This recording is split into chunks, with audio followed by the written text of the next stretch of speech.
Shrimad home remedies में आपका स्वागत है। और हम आपको बताएंगे महाभारत के उद्योग पर्व के बारे में कि उद्योग पर्व कहाँ से शुरू होता है और कहाँ पे जाके खत्म होता है। उद्योग पर्व में युद्ध की तैयारी शुरू होती है। पहले तो श्री कृष्ण इनका दूत बनकर जाते हैं हस्तिनापुर में, और जब बात नहीं बनती है तब युद्ध की तैयारी शुरू होती है। पांडव युद्ध की तैयारियां करने लगते हैं। वे पांचाल और विराट सेना के साथ कुरुक्षेत्र के पास शिविर लगाकर ठहरते हैं। कौरवों को इसका पता चलता है और वे विभिन्न राजाओं को अपने पक्ष में करने के लिए निमंत्रण भेजते हैं। यादवों को अपने पक्ष में करने के लिए दुर्योधन श्री कृष्ण के पास पहुंचते हैं। अर्जुन भी पहुंचते हैं। तो दुर्योधन पहले पहुंचते हैं, पर पहले पहुंचने के बाद वो अर्जुन के सर की तरफ बैठ जाते हैं।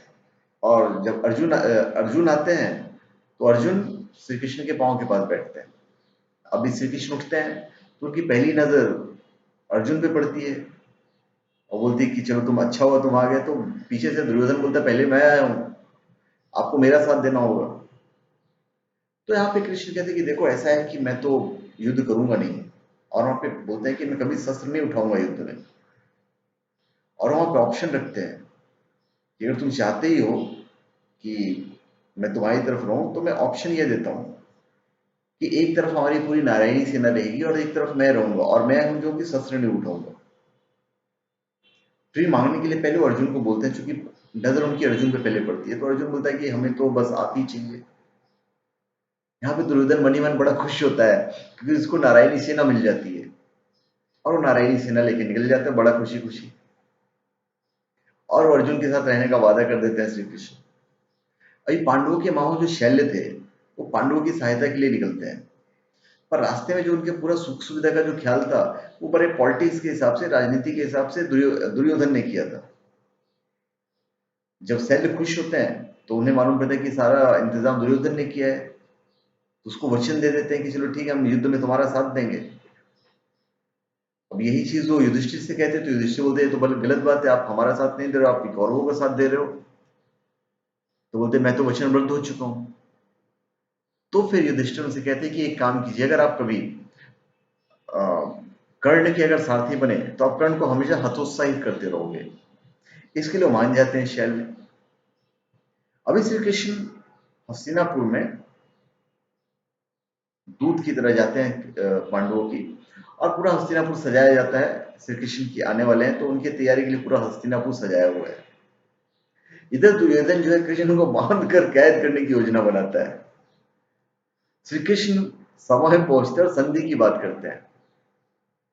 धृतराष्ट्र संधि के पक्ष में थे, और जो दुर्योधन थे संधि की बात मानता नहीं है। तो श्री कृष्ण कहते हैं कि तुम एक काम करो, तुम सिर्फ 5 गांव दे दो हमको, पांडवों के लिए, क्योंकि लोग 5 भाई हैं, 5 गांव दे दोगे तो भी उनके लिए इनफ हो जाएगा।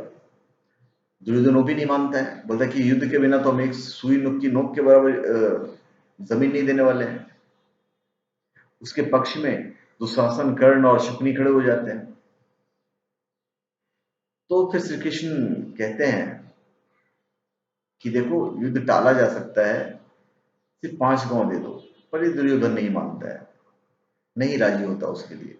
श्री कृष्ण दुर्योधन को धिक्कारते हुए सभा भवन से बाहर चले जाते हैं।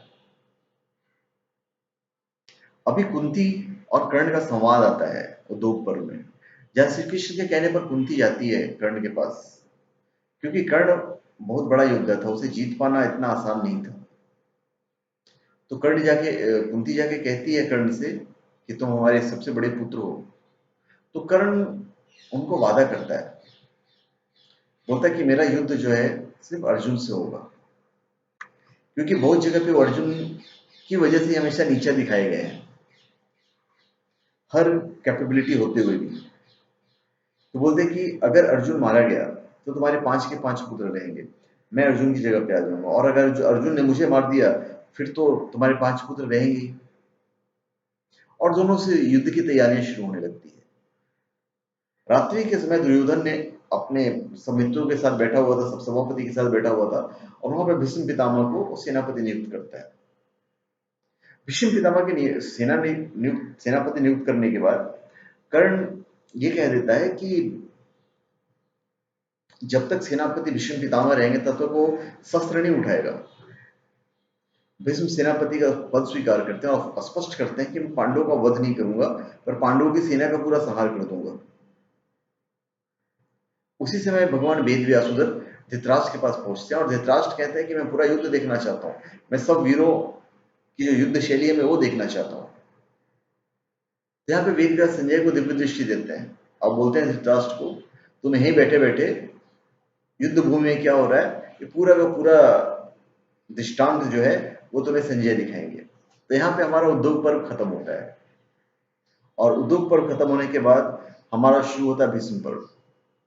तो धन्यवाद, आप हमारे चैनल पे सब्सक्राइब करें और अपने कमेंट दीजिए। धन्यवाद।